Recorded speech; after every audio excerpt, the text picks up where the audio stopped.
কোশ্চেনটা অনেক বেশি হার্ড হচ্ছে। ইনশাআল্লাহ এ প্লাস পাবো আমরা। ফুল মার্ক অ্যানসার করছি, লেখার মানও ভালো ছিল। এ প্লাস আশাবাদ করি।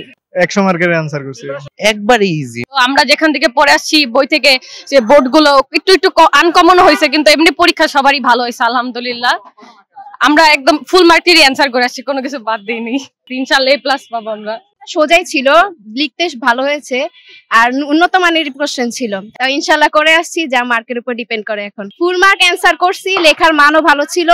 ইনশাআল্লাহ এখন টিচারদের উপর নির্ভর করে মানের উপর। ভিতরের পরিবেশটা কিছু কিছু স্টুডেন্ট অনেক গ্যাঞ্জাম করছে, ওনাদের কারণে আমাদের একটু ডিস্টার্ব হয়েছে, টিচাররাও মাথা গরম করছে, বাট কিন্তু আমরা নিজেদের মতো কন্ট্রোল করে নিছি। একবারে ইজি, মানে মানে পড়াগুলা থেকে আসে, অনেক সহজ হয়েছে। ফার্স্টে ক্লাসরুমে যে একটু নার্ভাস লাগতেছিল, ভাবতেছিলাম মানে প্রশ্ন কমন পড়বে কিনা, অ্যান্সার কি ফুল মার্কে করতে পারবো নাকি।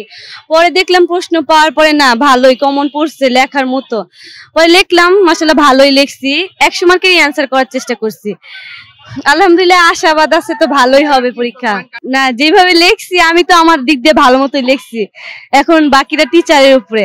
সবাই তো এ প্লাস আশাবাদ করে, না আমিও তাই করি, এ প্লাস আশাবাদ করি। আমি তো কমার্স নিয়েছি না, কমার্স নিয়েছি, ব্যাংকার হওয়ার ইচ্ছা আমার আছে। এটা দেখি রেজাল্ট পেয়ে তারপরে এটা ভাবনা চিন্তা করবো, রেজাল্টের উপরে ডিপেন্ড করে কোন কলেজে ভর্তি হব। কোশ্চেনটা অনেক বেশি হার্ড হচ্ছে, আশা থেকে বেশি হার্ড হয়ে পড়ছে। বাট যেটা আশা করে আসছিলাম যে ভালো পরীক্ষা দিব, ভালো মার্কস উঠে আশা করতেছি। সিকিউ মোটামুটি সহজ হয়েছে, 100 মার্কের অ্যানসার করছি। প্রিপারেশন মোটামুটি ভালো, ফার্স্টে লাগছে কিন্তু পরে আর সমস্যা হয় নাই।